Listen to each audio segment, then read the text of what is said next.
Hi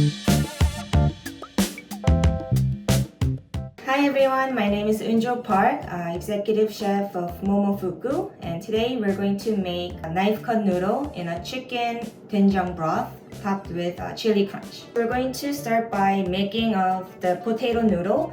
I just have Idaho potato here.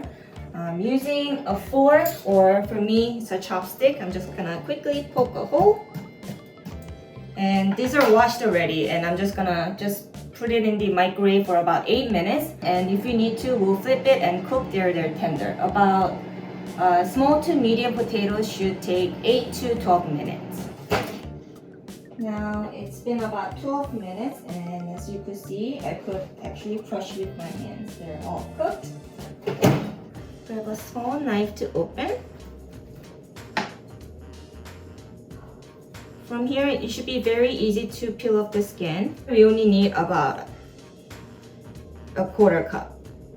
We're going to mash in our bowl, so don't worry about breaking them into small pieces for now. Same amount of water.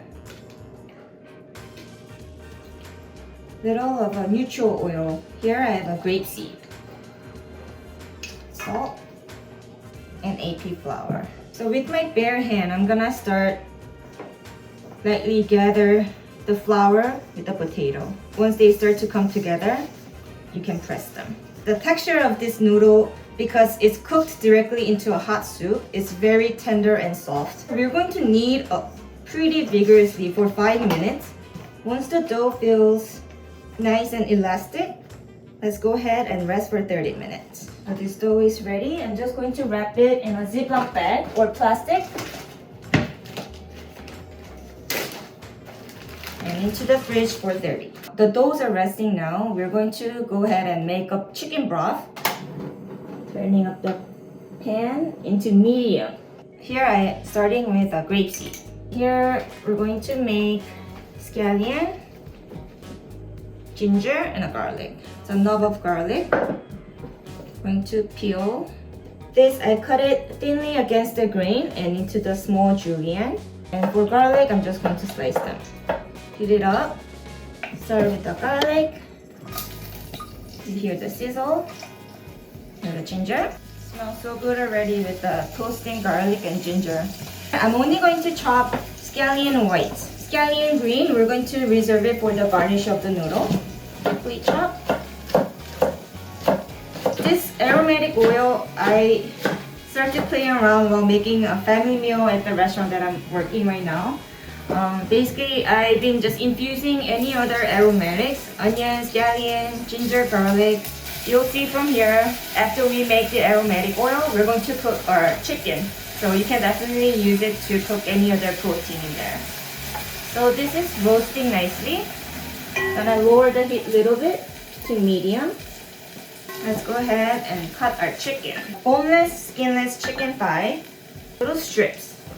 I'm not cutting into too small because I want to pick it out and eat it with the noodles when they're done. And directly into the aromatic oil. There's plenty of oil in the pot, so I'm not searing the chicken. It's actually cooking as like a confing the chicken in there right now. A little salt. We're only gonna cook until the chicken outside of the chicken is white. Let's go ahead and add a little bit of doenjang. Doenjang is a fermented soybean paste. It might be easier to source miso. Just doenjang is a little more funkier and a little more longer than miso. Miso is on a little sweeter side.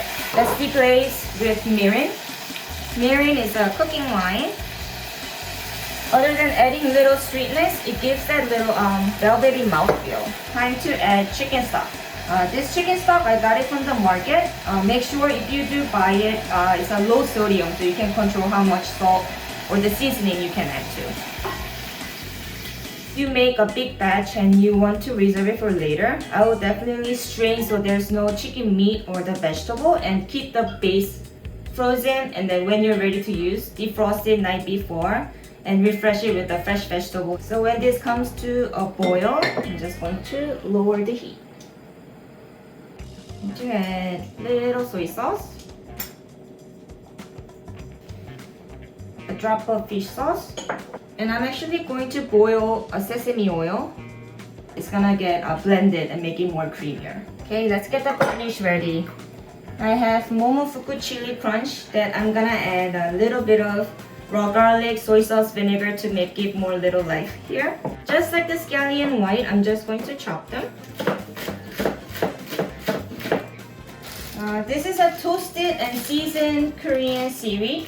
If you don't have it, it's just an optional thing that I like to add to give a little more flavor. If not, if you have regular nori, you can toast it lightly on your stove and just crush it with your hands. If you don't have Momofuku chili crunch, but if you do want to make it a little spicier, when we first making the aromatic oil, before we add the chicken, go ahead and add a tablespoon of a chili flake. Just gonna, so I don't dirty my hands, using a Ziploc bag. So those been rested for good 30 minutes. I could definitely feel the elastic. And from here, I'm gonna roll it and go right into the broth. So I'm gonna be pretty generous with dusting the flour. This is a quite wet dough. There's a cooked potato inside, so it's gonna continue to get wetter. So once it's a flat disc, I'm gonna start rolling. Just gently going up and down. Not as thin as like a spaghetti, but definitely like linguine size. What I'm gonna do, I'm gonna roll over gently and double roll. I'm not trying to make it perfect even layer, because I think the beauty of hand-cut noodle is that they're all different and they got all the different texture. I'm going to roll them so it's easier to cut. I like to leave a little space so I can grab after cutting it and just pull it apart. For this cutting the noodle, we're not slicing, we're actually just cutting down straight to make sure they're not moving. So as you can see, I'm just gonna hold the bottom and just pull the noodle. Yay. Unlike any other noodles that you cook it in boiling water and then put it into a broth, Kalguksu is the only noodle that I know you just put it directly into the hot broth. The starch in the noodle is gonna break down and making the soup very thick almost. If you make the dough and keep it as in a dough form, it will last up till third day. But third day, since it has the potatoes in there, it's gonna start to turn gray. So the broth is boiling, I'm going to add the noodles. While noodles are cooking, I'm just gonna get the rest of the garnish ready. Alright, so I'm gonna get chili crunch. Mix well so you get some chunks and the oil together. From here, I'm going to add a nice spoonful of raw garlic. Koreans are notorious for eating garlic, especially raw. I think adding raw garlic to this dish, since it's so rich and umami, it kind of brightens. So nicely chopped garlic right into the chili crunch. Distilled vinegar and a little more soy.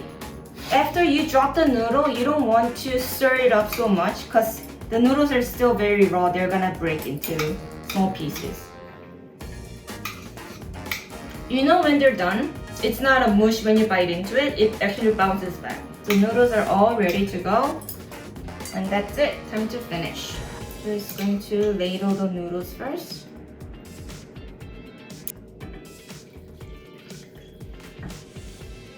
From here, I'm just gonna drizzle chili crunch.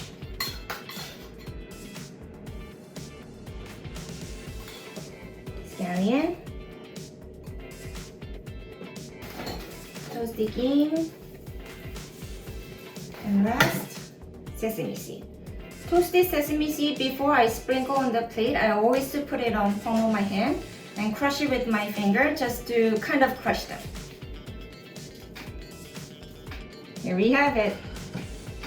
Spicy knife cut chicken noodle.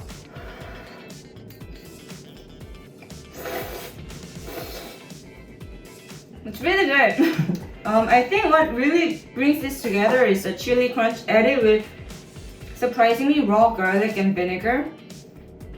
Really brightens this dish up. It's not a set recipe I want you to take from here. I want you to look at the noodle and see different options of noodle dish that you can do. For the recipes from this episode, please click the link below.